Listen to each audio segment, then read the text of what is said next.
Ada beberapa ayat di dalam Perjanjian Lama yang berbicara mengenai kenyataan bahwa Allah Israel, Allah Abraham, Ishak dan Yakub tidak sama dengan Allah-Allah lain.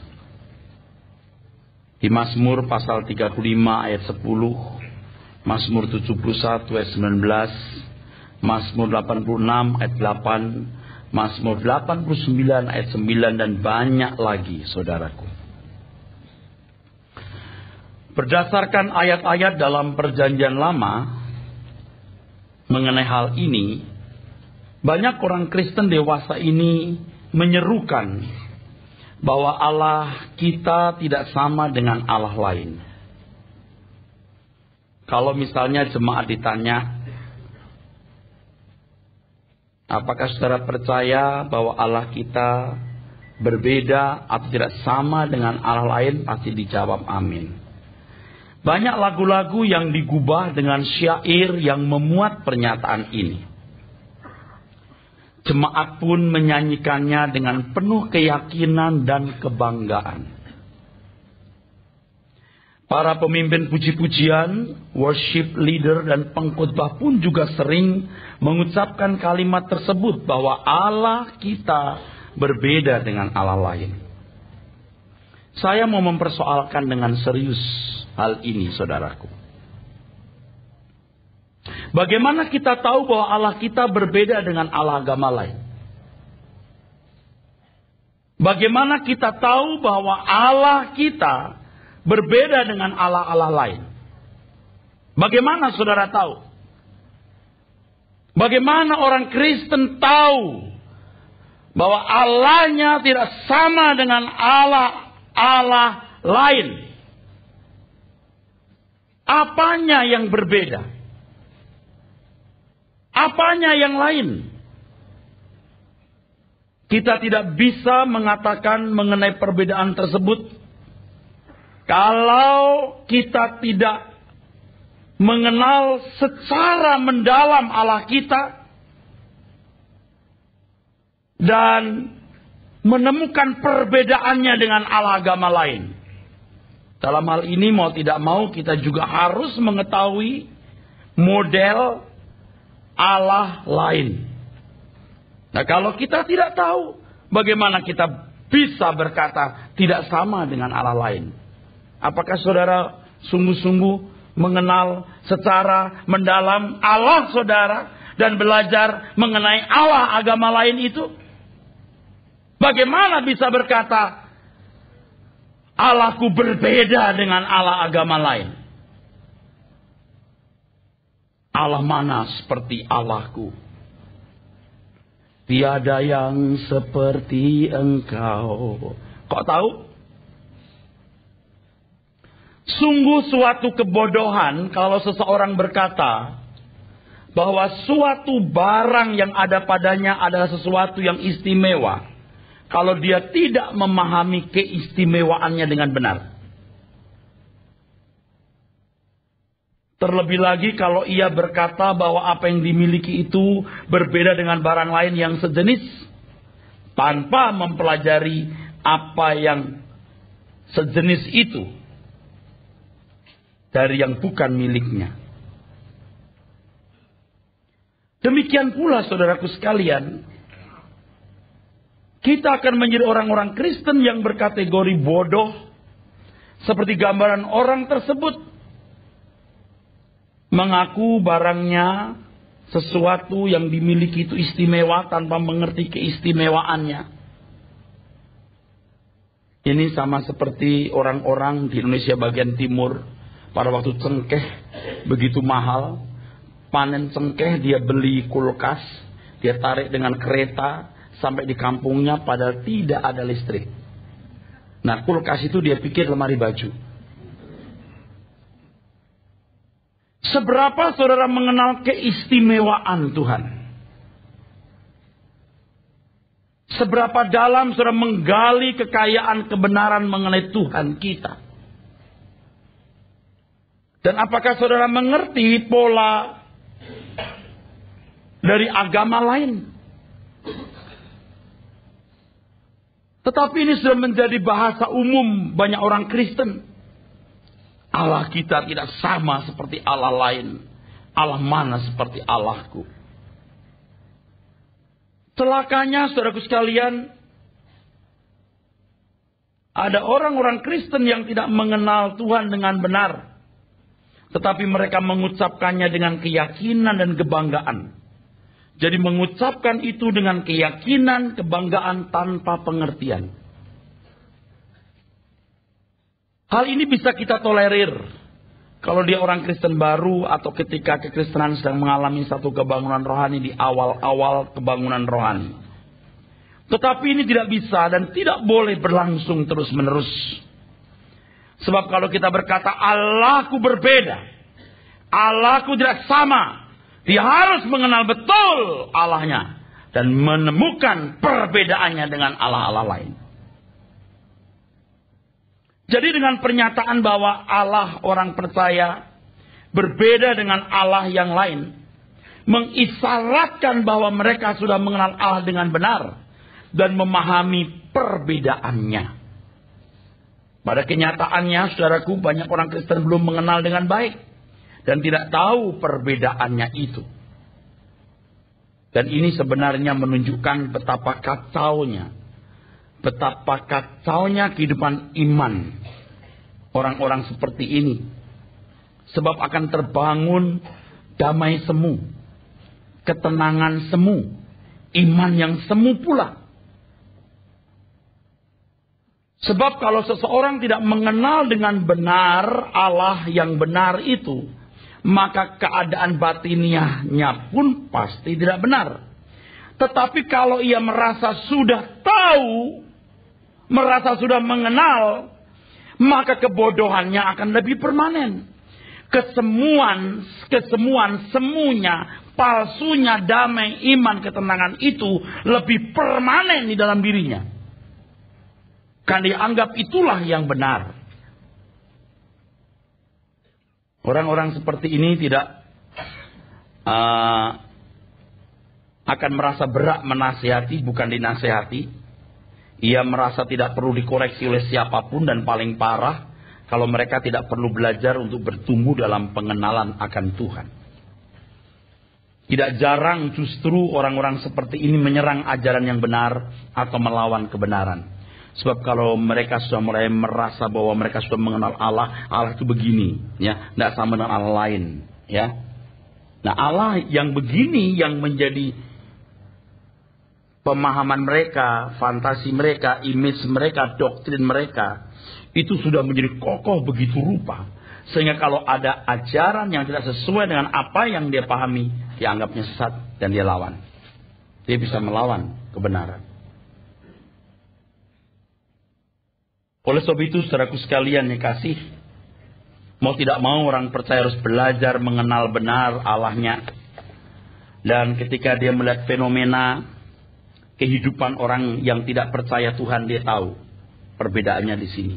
Walaupun dia tidak perlu mungkin secara khusus studi mengenai Allah lain, tapi dari gaya hidup orang yang tidak percaya Tuhan Yesus, dia langsung tahu ini Allahnya modelnya pasti begini. Nah, banyak orang Kristen yang kelihatannya berbeda dengan orang yang beragama lain. Kelihatannya berbeda, tapi sebenarnya sama. Cuma namanya yang beda saja. Kalau kita Yesus, mereka nama lain. Tapi konsep mengenai Yesusnya ternyata sama dengan mereka menyembah Dewa Bromo atau di Gunung Merapi. Selama seseorang belum mengenal dengan benar Allah Bapa, maka tidak akan bisa bersikap benar terhadap Tuhan. Selama ini tanpa disadari banyak sikap orang Kristen yang ditunjukkan kepada Tuhan sama seperti sikap umat agama lain terhadap Allah mereka. Selain karena tidak mengenal Tuhan dengan benar, tidak menggali Alkitab dengan benar, pikiran banyak orang Kristen ini telah dirasuki pikiran dari agama-agama lain atau keyakinan lain. Keadaan ini pernah terjadi di Israel. Di Yesaya pasal 40, Tuhan pernah mengucapkan satu kalimat, dan dari kalimat itu kita menemukan perasaan gemas Tuhan terhadap bangsa yang tidak bertumbuh dalam pengenalan akan Allahnya. Yesaya 40 ayat 18. Yesaya 40 ayat 18. Berbunyi demikian. Jadi dengan siapa hendak kamu samakan Allah? Dan apa yang dapat kamu anggap serupa dengan Dia? Terus Pak. Patungkah tukang besi menuangnya, dan pandai emas melapisinya dengan emas, membuat rantai-rantai perak untuknya. Orang yang mendirikan arca memilih kayu yang tidak lekas busuk, mencari tukang yang ahli untuk menegakkan patung yang tidak lekas goyang. Tidakkah kamu tahu? Tidakkah kamu dengar? Tidakkah diberitahukan kepadamu dari mulanya? Tidakkah kamu mengerti dari sejak dasar bumi diletakkan? Dia yang bertakhta di atas bulatan bumi, yang penduduknya seperti belalang. Dia yang membentangkan langit seperti kain, dan memasangnya seperti kemah kediaman. Ya, cukup. Bapak Ibu, saudaraku sekalian, jadi dengan siapa hendak kamu samakan Allah? Dan apa yang dapat kamu anggap serupa dengan Dia? Ada gemas, kesal, jengkel, marah Tuhan terhadap bangsa yang tidak mengenal dengan benar Allahnya. Kalau kita meneliti, memperhatikan fenomena yang terjadi dalam kehidupan orang Kristen hari ini, banyak orang-orang Kristen yang memperlakukan Tuhan sama seperti orang kafir memperlakukan dukun atau kuasa di luar Tuhan. Mereka menghampiri yang dipercayai dengan melandasi motif memanfaatkan. Inilah yang sering saya sebut sebagai azas manfaat. Seharusnya kalau seseorang datang kepada Tuhan, yang dipersoalkan adalah bagaimana menjadi hamba yang melayani Tuhan, yang dimanfaatkan Tuhan. Tapi coba kita lihat hari ini.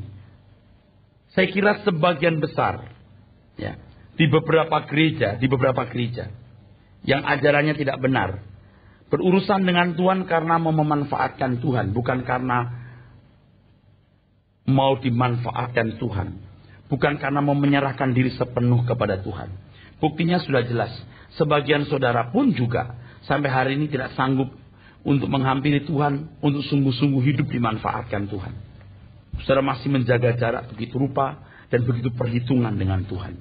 Saya khawatir sampai mati Anda nggak pernah all out. Dan ini adalah gema dari kesalahan yang saudara telah lakukan atau salah asuh yang saudara telah terima.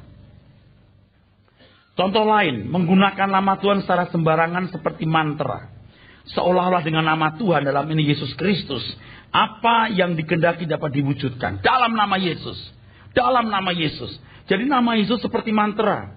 Di sini Tuhan Yesus diperlakukan seperti jin Aladin. Menggunakan nama orang yang terhormat saja tidak boleh sembarangan. Apalagi pakai nama Tuhan. Saudaraku sekalian yang dikasih, itu kesalahan yang parah sebenarnya. Sebenarnya penghargaan terhadap Tuhan diwujudkan dalam sikap hidup yang tidak berusaha mencoba mengatur Tuhan, tapi mencari kehendak Tuhan untuk diatur Tuhan.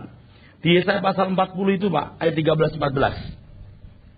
Ayat yang ke-13 bunyi demikian. Siapa yang dapat mengatur roh Tuhan atau memberi petunjuk kepadanya sebagai penasehat? Kepada siapa Tuhan meminta nasihat untuk mendapat pengertian? Dan siapa yang mengajar Tuhan untuk menjalankan keadilan? Jangan mengatur Tuhan. Nah, sekarang saudaraku sekalian yang kekasih, ada kesalahan lain yang tipis. Tipis pun berbahaya, karena tidak akan buat orang Kristen mencapai target iman umat pilihan perjanjian baru. Karena tidak mengenal Allah dengan benar dari kacamata Injil, perhatikan. Tidak mengenal Allah dengan benar dari kacamata Injil, maka banyak orang Kristen hari ini yang memperlakukan Tuhan seperti bangsa Israel memperlakukan Yahweh. Harus dimengerti bahwa umat perjanjian baru adalah anak-anak bagi Allah semesta alam. Sebagai anak, bahkan juga dikatakan sebagai mempelai, yang memiliki hubungan yang eksklusi, yang intim. Sikap kita terhadap Allah, Yahweh, tidak sama dengan bangsa Israel. Makanya kalau pungut ayat-ayat perjanjian lama, itu hati-hati, lihat konteksnya. Jangan menyamakan diri kita dengan bangsa Israel. Beda. Misalnya kalau bangsa Israel masih berharap pertolongan Tuhan, kita tidak perlu berharap. Karena Bapakmu tahu kamu membutuhkan. Matius 6:32. Amin. Orang yang berharap berarti masih spekulasi. Masih untung-untungan. Tetapi kita harus yakin bahwa Tuhan pasti memelihara. Adapun bagian yang menjadi pergumulan kita adalah bagaimana kita mengerti Injil dan hidup sebagai anak-anak Allah yang mengerti isi hati Tuhan. Karena kita dimampukan untuk itu. Selain itu kita mendengar Injil, kita juga menerima Roh Kudus. Sudah sangat jelas. Kalau kita berkata Allah yang kita sembah berbeda dengan Allah-Allah lain. Jelas. Sangat jelas bahwa Allah yang disembah oleh Abraham, Ishak dan Yakub tidak sama dengan Allah lain. Jelas. Dalam Alkitab Perjanjian Lama, kita dapat menemukan berbagai perbuatan perkasa yang dilakukan oleh Allah bagi umatnya. Dan tidak ada Allah manapun yang mengerjakan hal-hal yang dahsyat seperti itu. Dan Tuhan mesti buat itu. Supaya orang Israel yang bodoh, yang tidak beradab, khususnya yang ada di Mesir selama 430 tahun sebagai budak, tercelik.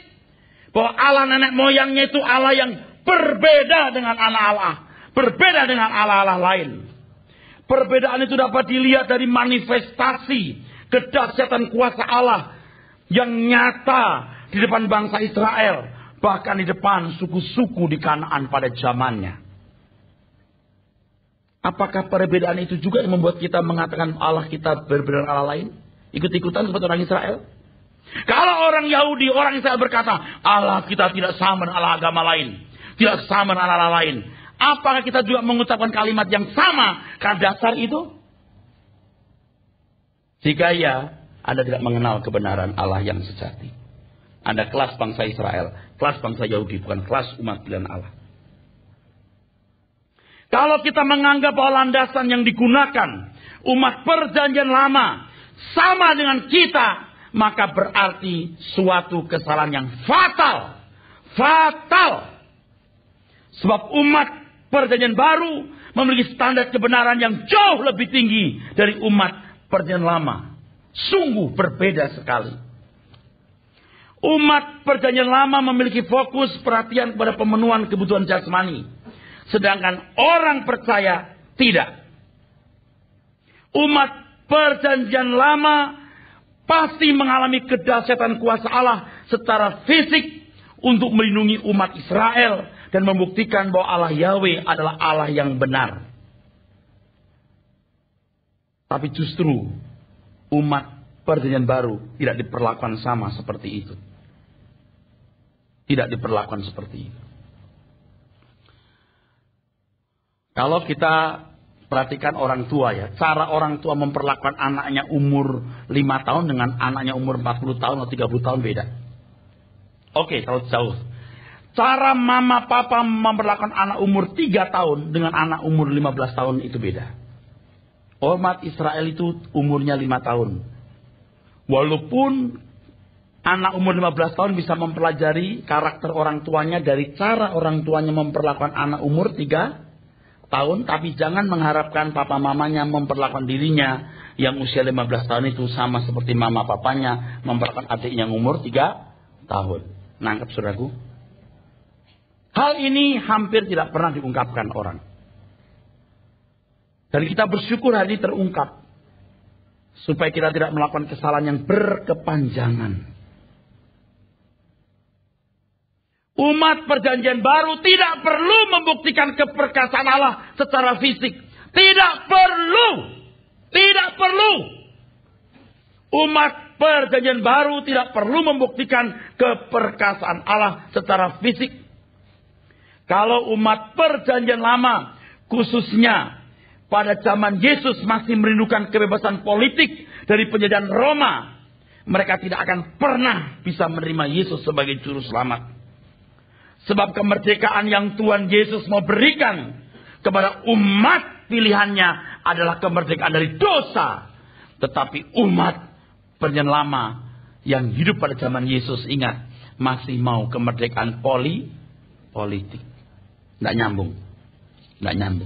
Jadi jangan heran kalau mereka masih ngotot minta tanda ini, minta tanda itu. Sampai akhirnya Tuhan Yesus berkata, stop, sampai sekarang tidak diberi tanda lagi. Kamu saya beri tanda juga tidak bertobat. So, tanda itu kuberikan bukan supaya kamu bisa membuktikan aku berasal dari Allah dan kau bisa memanfaatkan aku. Aku beri tanda ini supaya kamu bisa mendengar kebenaran yang kusampaikan dan kamu bisa dimerdekakan dari dosa. Sebab barang siapa tetap dalam firman-Ku, dia benar-benar adalah, dia akan mengenal kebenaran, akan memerdekakan kamu. Kalimat ini mungkin tidak disukai oleh banyak orang-orang Kristen hari ini. Bahwa umat perjanjian baru tidak perlu membuktikan keperkasaan Allah secara fisik. Tuhan memanggil kita untuk menjadi saksi bukan karena kita bisa mendemonstrasikan kuasa Allah secara fisik. Tetapi supaya mereka melihat perbuatanmu dan memuliakan Bapa di surga. Perbuatanmu. Dari mana? Kamu terang dunia. Betul? Amin? Kamu terang dunia. Sebelumnya dikatakan apa? Berbagai orang miskin di hadapan Tuhan. Betul? Berbagai orang lemah lembut, rendah hati, suci hati. Betul? Baru kamu terang dunia. Bukan kamu bisa bernubuat, kamu bisa mengadakan banyak mujizat, kamu membelah sungai Ciliwung bahkan Laut Jawa. Supaya orang tahu bahwa Allahmu dahsyat. Salah ya. Salah ya. Itu keliru. Untuk hari gini sudah zamannya kita tidak lagi terjebak dengan kebodohan itu. Kalau masih ada orang Kristen begitu ya sudah. Umur 3 tahun. Masih mau yang dimanja-manja gitu, saudaraku. Di tengah ibadah, saudaraku sekalian, kita bukan mau memaksakan Tuhan menyatakan kemuliaan secara fisik. Tapi bagaimana kehadiran Tuhan dalam keteduhan. Firman yang merubah kita. Sebab keselamatan dalam Yesus Kristus ada usaha Tuhan mengembalikan kita kepada rancangannya. Untuk ini Allah turut bekerja dalam segala perkara mendatangkan kebaikan bagi orang yang mengasihi Dia. Dalam hal ini keperkasaan Allah secara fisik tidak lagi menjadi tekanan atau perhatian umat perjanjian baru. Kalau saudara ketemu mertua yang jahat yang menindas saudara, Anda tidak bisa berkata begini, entar dikutuk Tuhan. Lihat aja, buktikan ya, dikutuk Tuhan dia nanti. Karena kita anak Allah. Entar lihat aja. Orang-orang begitu kanak-kanak 3 tahun. Orang Kristen yang dewasa tahu Tuhan akan membiarkan keadaan itu. Bahkan seolah Tuhan tidak membela saudara. Tapi di situ Tuhan bekerja dalam segala sesuatu untuk mendatangkan kebaikan. Supaya kita sempurna seperti Kristus. Justru sering Tuhan membawa orang percaya kepada keadaan-keadaan di mana Allah seolah-olah tidak berdaya. Ini Allah perjanjian baru yang sama dengan Allah perjanjian lama. Sama. Cuman tindakannya, sikapnya beda. Kenapa? Karena umat perjanjian baru itu umat yang disetting sempurna. Harus diperlakukan seperti anak umur 20 tahun. Bukan anak umur 3 tahun. Bayangkan betapa mengerikan keadaan orang-orang percaya pada abad-abad pertama ketika kekristenan baru tumbuh. Mereka dianiaya begitu hebat, mereka kehilangan kesenangan hidup sama sekali seperti manusia lain. Mereka kehilangan hak kewargaan negara, diperlakukan tidak adil dalam kurun waktu yang panjang dari tahun 30 sampai tahun 380 Masehi. Jadi pada masa kepicikan selama hampir 350 tahun, hampir selama 350 tahun, Tuhan seperti tidak berdaya. Tuhan seperti membiarkan orang-orang percaya hidup dalam tekanan yang hebat tanpa pertolongan Tuhan secara fisik. Tetapi semua diizinkan agar orang percaya meletakkan dasar yang kuat untuk gereja di sepanjang abad nantinya. Hal ini sangat bertolak belakang dengan keadaan bangsa Israel yang mengalami pemeliharaan Tuhan secara fisik. Kecuali umat itu memberontak, baru Tuhan pukul. Kalau tidak, dibuat jaya secara fisik. Mau ikut-ikutan begitu? Kembali anak umur 3 tahun. Saya sering dengar orang berkata, mari kita kembali kepada gereja mula-mula, gereja rasuli. Apanya? Apanya kembali gereja rasuli? Mujizatnya? Kalau tidak ada mujizat, tidak ada orang bertobat waktu itu. Sebab mereka taunya anak tukang kayu ngaku anak Allah mati disalib, ngaku-ngaku dibangkitkan. Siapa yang mau percaya? Murid-murid harus tampil bahwa kamu menyalibkan dia yang adalah Tuhan. Orang lumpuh harus jalan.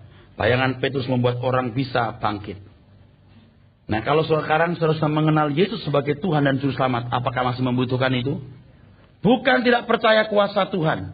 Yang Anda butuhkan adalah kebenaran firman yang buat Anda bertumbuh. Dan Tuhan berkata, aku bisa menikmati kamu. Bertumbuh sampai Tuhan bisa menikmati kita. Saya bukan tidak percaya kuasa Tuhan. Saya bukan tidak yakin kuasa Allah. Saya sangat yakin. Tapi sebagai orang dewasa, kita tidak berani sembarangan menggunakan nama itu. Kita tidak berani lagi mengklaim seolah Tuhan itu tidak ada ingatan yang baik dan perlu diingat-ingatkan. Seperti keadaan gereja Tuhan di beberapa lokasi di dunia ini. Ada gereja-gereja yang mengalami tekanan. Gereja yang sudah terbangun pun ada yang ditutup, dirobohkan, bahkan dibakar. Di tengah ibadah diusir oleh oknum-oknum yang kadang-kadang mempersoalkan izin gereja dan lain sebagainya. Ada pendeta yang ditikam, majelis yang dianiaya. Lalu Tuhan seperti tidak berdaya di situ. Sementara itu Tuhan berkata, kasih musuhmu. Berkati orang yang menganiaya kamu. Bila kau ditampar di kanan, berikan pipi kiri. Kita bisa berkata, Tuhan, mana kuasamu, mana? Kalau aku ikuti kehendak-Mu, Tuhan, memble. Tapi Tuhan berkata, ini kebijaksanaanku. Dan kalau kita mengikuti jalan Tuhan, kita baru tahu bedanya. Bahwa Allah yang benar, itu Allah yang mengasihi musuh-musuhnya. Dan Anda harus menemukan musuh. Supaya bisa mempraktekkan bagaimana mengasihi musuh. Yang tidak membalas kejahatan dengan kejahatan. Tuhan mengizinkan penderitaan itu. Sebab di Roma 8:17 mengatakan bahwa orang yang menderita bersama dengan Tuhan akan dipermuliakan bersama dengan Tuhan. Kalau orang Israel menderita sedikit berteriak, Tuhan datang. Kenapa, nak? Tuhan tuh diobok-obok itu musuh-musuh Israel. Kita sekarang ikut-ikutan. Api menyala di depannya, membakar semua musuhnya. Kalau musuh itu setan, saya setuju. Tapi kalau musuh itu manusia, saya tidak setuju. Karena Tuhan tidak mengendaki begitu. Kenapa? Sebab apinya disimpan untuk belakangan hari. Tahu nggak? Bukan untuk sekarang. Apalagi kalau itu api kita buat sendiri. Tidak boleh. Pak, kalau kita pakai cara begitu, bagaimana Pak orang Kristen bisa punah? Tidak akan. Sejarah menunjukkan kekristenan tidak pernah punah. Walaupun menghadapi kaisar-kaisar kejam yang jahat. Karena kita tahu bahwa Allah yang kita sembah Allah yang hidup. Dan Allah yang hidup tidak perlu dibantu, disubsidi, ditolong, atau ikut ditopang. Biar dia menopang dirinya sendiri. Karena Allah sanggup menopang dirinya sendiri. Jadi kalau selama ini ada orang Kristen yang mengatakan bahwa Allah kita tidak sama dengan Allah lain hanya karena penampilan kuasanya, berarti ia tidak mengerti kebenaran Tuhan. Ia tidak mengerti kebenaran Tuhan. Pada umumnya, saudara sekalian, orang-orang beragama menyanjung Allahnya karena Allah mereka diakui baik. Dan biasanya kebaikan itu ditunjukkan dengan berkat jasmani yang diberikan atau kuasa heran yang dinyatakan. Dan orang-orang Kristen mau bersaing di situ. Tidak level. Allah kita tidak mau begitu. Jangan diajak bersaing untuk hal-hal begitu. Allah mana seperti Allahku. Kenapa? Kekuatanmu 5 PK ke 10 PK, tahu? Itu anak umur 3 tahun. Allahmu dahsyat, lebih dahsyat Allah kita. Kamu membelah Sungai Ciliwung, kita belah Laut Jawa. Allah mana seperti Allahku. Anak umur. Dalam hal ini jangan berpikir bahwa hanya orang Kristen yang bisa mengalami mujizat. Banyak agama-agama yang bisa mendemonstrasikan mujizat. Oleh sebab itu agama mereka masih eksis. Allahnya diyakini, ajarannya dibela. Karena ada fenomena-fenomena real yang membuktikan dalam tanda kutip Allah mereka hidup, Allah mereka ada. Tapi kita berkata, oh kita pasti lebih dahsyat. Kenapa? Karena Allah kita lebih kuat dari Allah mereka. Ayo kita buktikan. Itu bodoh. Kalau saudara menghitung, lebih banyak mana orang kaya di Indonesia? Yang paling-paling kaya memang orang Kristen. Kalau dia kaya, dia Kristen bener gak? Jangan macam-macam. Anda lihat deret orang konglomerat, orang Kristen yang baik. Bahkan bukan orang Kristen. Mau bersaing apa kita? Gedungnya, kekayaan fisiknya. Kalau agama-agama pada umumnya mempromosikan Allahnya itu baik dan berkuasa. Bagaimana dengan Allahnya orang Kristen? Tentu juga baik. Dan kebaikannya sering juga dipromosikan atau dikampanyekan. Tetapi mari kita mempelajari kebaikan macam apakah yang diberikan Allah kepada kita. Kebaikan macam apakah yang diberikan Allah yang benar itu kepada kita. Apakah sama dengan kebaikan yang ditunjukkan oleh Allah berbagai agama dan aliran kepercayaan? Kalau Allah-Allah lain menjanjikan keadaan yang baik dalam hidup ini dan bisa mendemonstrasikan berbagai kemakmuran berbeda dengan Allah kita dalam Yesus Kristus, Ia menjanjikan salib. Ikut aku menderita. Ini tidak membuat Anda jadi miskin lalu susah hati. Menderita ini bukan berarti lalu Anda jadi miskin atau susah hati. Kita tidak akan punya susah hati karena damai sejahtera yang melampaui akal ada dalam diri kita. Katakan amin. Kalau Allah kita digambarkan seperti Allah yang diyakini berbagai agama dan aliran kepercayaan, yaitu yang memberikan berkat jasmani dan pemeliharaan fisik yang luar biasa, maka kita tidak mengenal Allah yang benar. Kebaikan Tuhan tidak ditunjukkan dengan hidup di dunia tanpa masalah, kelimpahan berkat jasmani, dan berbagai keberhasilan umum lainnya. Jadi dokter, jadi pedagang yang sukses, jadi insinyur, jadi pejabat tinggi yang top-top. Pejabat tinggi di negara kita bukan orang Kristen. Jadi Anda jangan berpikir salah. Saya tidak katakan orang Kristen tidak boleh jadi pejabat. Kalau ada anak Tuhan orang Kristen jadi pejabat, jadilah pejabat yang menjadi contoh. Yang mencintai negara ini, bangsa ini. Yang bersih. Walaupun untuk itu dia harus jadi miskin. Tidak masalah. Jadi kalau kita lihat orang lebih sukses dari kita. Dalam pemerintahan, dalam berbagai media hidup. Anda jangan risau. Yang merisaukan kita adalah apakah kita bisa diajak sepenanggungan dengan Tuhan Yesus. Sebab kebaikan Tuhan tidak boleh diukur dengan ukuran yang salah. Seperti diberkati dengan berkat jasmani. Pemenuhan kebutuhan jasmani bukanlah kelimpahan yang diukuran. Tetapi proses keselamatannya membuat orang menjadi anak-anak Allah yang makin serupa dengan Yesus. Makin sempurna seperti Bapa di surga. Itulah yang kita harus kejar dan merisaukan hati kita. Amin. Dan kita harus memburu hal ini dengan serius.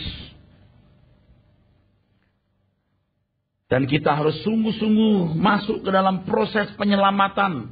Di mana kita dijadikan makin sempurna seperti Bapa, menjadi manusia seperti rancangan Allah. Fokus harus ditujukan kepada hal itu. Dan demi hal ini sering Allah melakukan segala hal. Allah mengizinkan segala peristiwa terjadi dalam hidup kita. Yang bisa mengorbankan apapun demi penyempurnaan itu. Kalau bukan anak Tuhan, korupsi tidak ketahuan. Anak Tuhan belum 3 tahun, baru 3 minggu ketahuan. Tidak apa-apa. Tidak apa-apa. Karena saudara harus diproses Tuhan. Saudaraku sekalian yang kekasih, dan kita orang-orang yang dikembalikan pada gambar Allah ini, kita bisa dipercayai Tuhan untuk bisa meneruskan keselamatan Allah dalam Yesus Kristus sampai ke ujung bumi. Kita dipanggil bukan hanya untuk percaya, tapi juga menderita bagi Dia. Filipi 1 ayat yang ke-29. Ayat yang ke-29 berbunyi demikian. Sebab kepada kamu dikaruniakan bukan saja untuk percaya kepada Kristus, melainkan juga untuk menderita untuk Dia. Ulangi Pak, supaya jelas. Sebab kepada kamu dikaruniakan bukan saja untuk percaya kepada Kristus, melainkan juga untuk menderita untuk Dia. Ya, menderita untuk Dia. Di mana saudaraku? Jadi kedikdayaan, keperkasaan fisik bukan tekanan. Betul? Amin. Karena kita harus mengambil bagian dalam penderitaan Kristus. Tuhan, kalau aku punya uang 2 miliar, aku akan bantu pekerjaan Tuhan. Pokoknya aku akan bantu. Kalau aku punya uang 20 miliar, apalagi Tuhan. Tuhan paling gak suka yang begitu. Uangmu hanya 20.000, tapi 20.000 kau ambil bagian dalam pelayanan. Itu lebih manis. Itu lebih manis, saudaraku sekalian. Di situ saudara diajar Tuhan untuk bagaimana menjadi anggur yang tercurah, roti yang terpecah. Jadi tunggu aja ya Tuhan. Nanti kalau aku kaya, aku pasti akan memberkati pekerjaanmu. Sekarang ini tidak usah lah. Kan yang penting hati kan Tuhan. Oh iya. Kalau Anda jatuh cinta kepada orang, apa cukup di hati? Pap, kamu cinta aku, Pap? Cinta. Beliin dong bunga itu. Oh, tidak perlu, yang penting hati ya. Sian ya. Yang penting hati. Tuhan justru membawa saudara kepada keadaan sulit. Ya, ketemu perlakuan tidak adil orang di sekitar saudara. Saudara harus membuktikan cinta saudara dengan perbuatan yang konkret. Jadi ketika kita bertemu dengan Tuhan Yesus dan mengenali Injilnya, barulah kita bisa mengatakan bahwa Tuhan itu luar biasa. Kehadiran Tuhan dalam hidup ini dan kebenaran Tuhan yang memperbarui pikiran, membangkitkan suatu kesaksian dalam diri kita bahwa Allah kita adalah Allah yang luar biasa dan satu-satunya Allah yang benar. Tidak ada duanya. Kedahsyatannya bukan hanya terletak pada kekuasaannya. Justru Tuhan tidak menggunakan itu. Atau sedikit menggunakan hal itu. Jarang menggunakan itu. Tapi hikmatnya. Yang menuntun kita kepada kebenaran. Dan kekaguman terhadap hikmat Tuhan. Dan berkata, ini yang benar. Dan ketika kita melihat ajaran-ajaran lain, kita menemukan kebohongan dan kebodohannya. Kebohongan iblis yang cerdas telah menyesatkan manusia dalam jumlah yang luar biasa. Ingat, iblis bisa menyamar sebagai malaikat terang. 2 Korintus 11 ayat 14. Iblis bisa menyamar sebagai malaikat terang. Harus diperhatikan bahwa imitasi selalu berusaha menampilkan diri sebagai mirip aslinya. Jadi kalau orang tidak belajar dengan teliti kebenaran Alkitab, ia tidak bisa membedakan pengajaran imitasi yang menyesatkan dan ajaran murni dari Tuhan Yesus Kristus, saudaraku. Kalau kita berkata Allah mana seperti Allahku, tidak salah kalimat itu. Tapi dasarnya bukan seperti bangsa Israel, punya landasan sama dasar. Amin. Allah mana seperti Allahku, Allahku beda dengan Allah lain, benar. Tapi dasarnya bukan seperti bangsa Israel punya pengalaman dengan Allahnya. Yaitu ketika Tuhan menyatakan mujizat dan kuasanya dahsyat. Tetapi ketika kita mengenal hikmatnya, kebenaran-kebenarannya, kita berkata, ini Allah yang benar. Dan kita bisa menemukan kebohongan-kebohongan dan penipuan-penipuan dalam berbagai ajaran. Baru kita tahu, ini bohong. Yang benar Allah ini.